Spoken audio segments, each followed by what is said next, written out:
Sunshine Princess here, and welcome to another episode of the Keyblade Chronicles, where I talk about anything and everything to do with Kingdom Hearts. Today I'm going to cover yet another kind of controversial topic within the Kingdom Hearts community. Did Kingdom Hearts 3 show too much? So I definitely wasn't planning on covering this topic, but the more I thought about it, I just sort of wanted to talk about the development Kingdom Hearts 3 went through, and sort of just expectations versus reality, and things like that, because Kingdom Hearts 3 was kind of a phenomenon within the series. And it's something that I doubt we'll ever see again in the Kingdom Hearts series. So let's start at the beginning.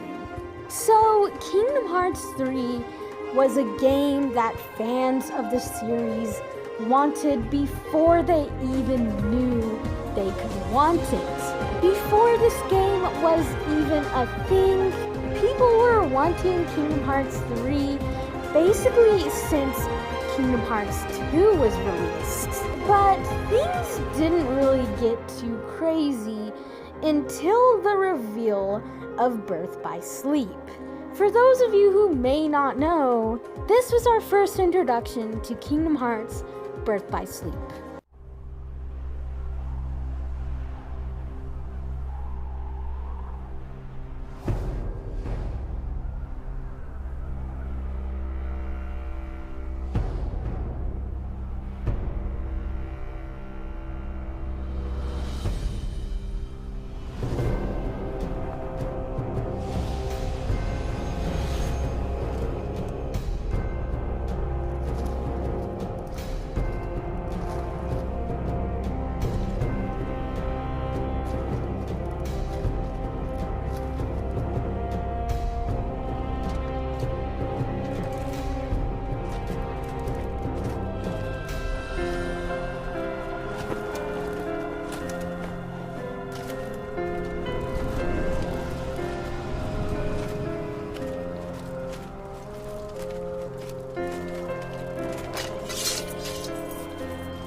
It was a very epic cinematic, and unfortunately for Kingdom Hearts 3, this is where things sort of took a turn for the worst. After this cinematic became a thing, people very much took it as this was Kingdom Hearts 3. So yeah, basically, Kingdom Hearts 3, unfortunately, was pretty much doomed from the start. Because of this strange misunderstanding, it led to many fans of the series believing that Kingdom Hearts 3 was actually announced way earlier than it actually was, making the wait for this game seem even longer than it actually was. And with each side game that came out, the anticipation for Kingdom Hearts 3 only grew. It was finally actually announced at E3 2013, but unfortunately, the development for this game did not go as smoothly as fans would have hoped, as the team actually ended up switching the engine that they were creating the game on. They went from, I believe it was the Luminous engine to the Unreal engine. So this switch meant all the team's work up until that moment was basically trashed, and they had to start from scratch on the Unreal Engine. Not to mention the time that they had to put in for the team to actually be trained on this new engine. For quite some time, we really didn't hear much about this game, and there were many instances of people claiming to work with Square Enix or a gaming company, and that they knew when the game would be released. There were also mix-ups with some of the voice actors actually saying it would be released in an earlier year. So this also added to some of people's confusion, thinking that the game kept getting delayed because they were hearing, oh, it was gonna come out 1 year and then it didn't come out. Now this leads us to the actual Kingdom Hearts 3 trailers, to which there is no shortage of. So, of course, as you would expect, in the beginning, trailers were scarce and really only popping up at big events like E3 or D23. And it was always a really big event when a new trailer dropped. But as you would expect, as the game got closer to being complete, we started to get more trailers.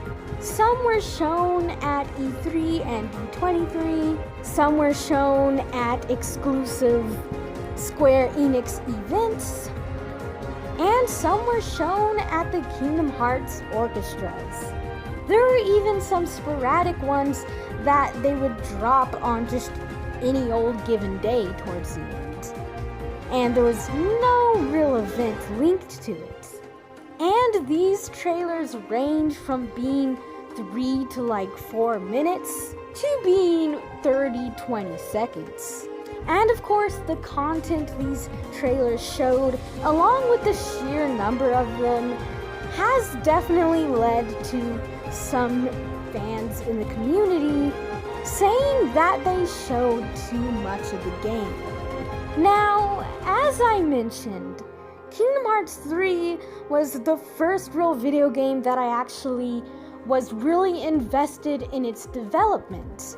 When we got new information, new trailers, I heard about it. It was something that I didn't have the luxury of with any of the other games in the series, or any other game for that matter outside of the Kingdom Hearts series. But even with that being said, I can pretty confidently say that the marketing strategy for this game was kind of odd. I mean, I really don't know any other game or series that has quite this many trailers. And yes, these trailers are spanning over a number of years, but it's just something that other games just haven't really gone through to this extent. Again, I don't have that much experience with the development of other video games, but it definitely seems odd for a video game that fans wanted before it even existed. They could have shown as many or as few trailers as they wanted, and people would still get this game. Whether it would be die-hard fans or little kids who saw the Disney characters on the cover and asked their parents for it, this game was going to sell. That being said, it is hard to argue their strategy when Kingdom Hearts 3 ended up making more money than every game in the series combined. But again, it's hard to say how much of that can be contributed to the trailers. Personally, I love a good trailer, and all these trailers really did keep me going until the game was actually released. And I understand Square Enix wanting to keep this game in the forefront of people's minds. And I can definitely understand it when we actually got the release date reveal. First, we got the year revealed, which was originally 2018. This, of course, led to the game actually being delayed for its very first time. It got delayed to January when it actually did release. So if you think about it, it was really only a month or two of a delay, considering it most likely would have come out November or December of 2018. So with that being said, I understand them wanting to really drill it in people's heads that it was coming out January 2019.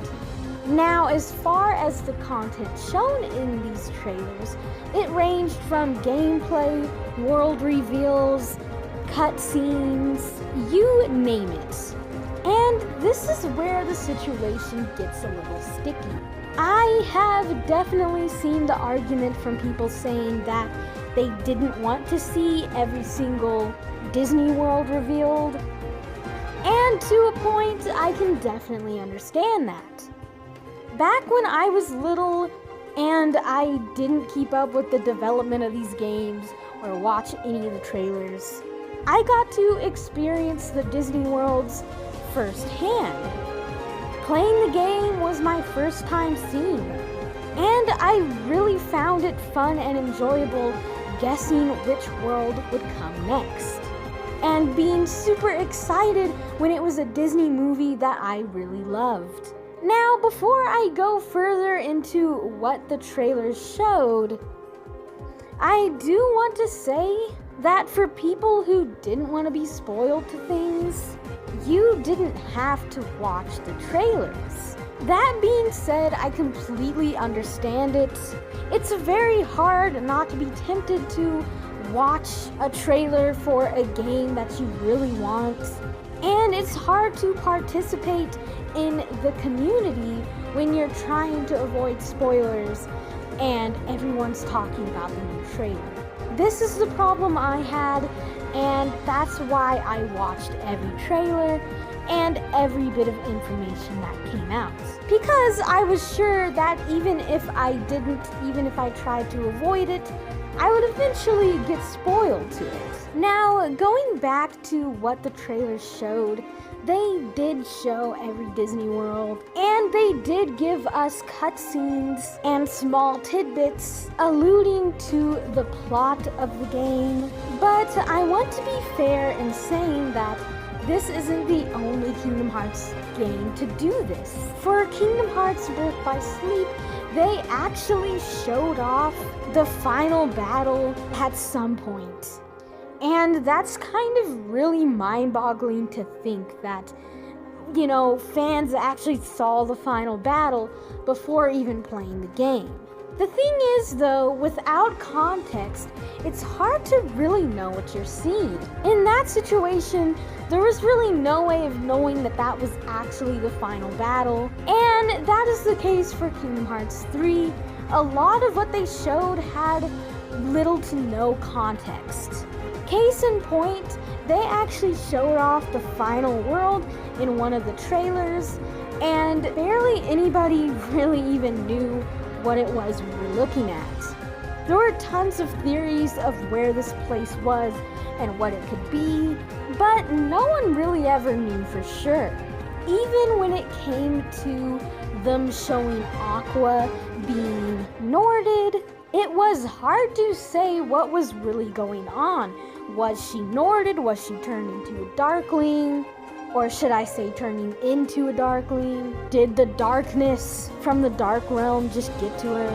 And no one knew at what point in the game this took place, or what Xehanort's plans for her were. So, even with that, there was a lot that we didn't know until we actually played the game. That being said, just like my point with the Disney Worlds, I do get why some people were wishing that this kind of thing didn't get shown in a trailer.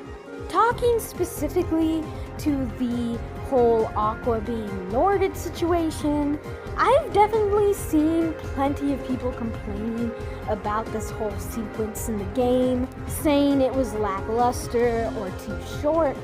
And everyone I've seen complaining about this, seen the trailer. Yet I've also watched blind Let's Plays of this game with people who haven't watched all the trailers, only the very first few. and they had no idea this was coming. And I noticed those people enjoying that sequence a lot more.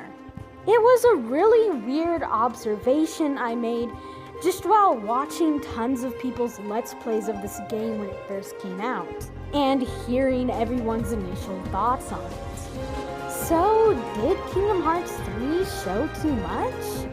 Personally, no, I don't think it did, but I can't blame anyone for actually thinking that. This game had such a weird development cycle. I mean, at one point towards the end, when we were only a short time away from its release, full copies of the game were stolen and sold. There were just random people out in the wild that had this full game and were posting leaks of it on YouTube and all over social media. It was insane, and also led to a lot of fans seeing more of the game than Square Enix initially even wanted. In the end, could Square Enix have done things differently? Yes, but to me, the odds were stacked against Kingdom Hearts from the beginning.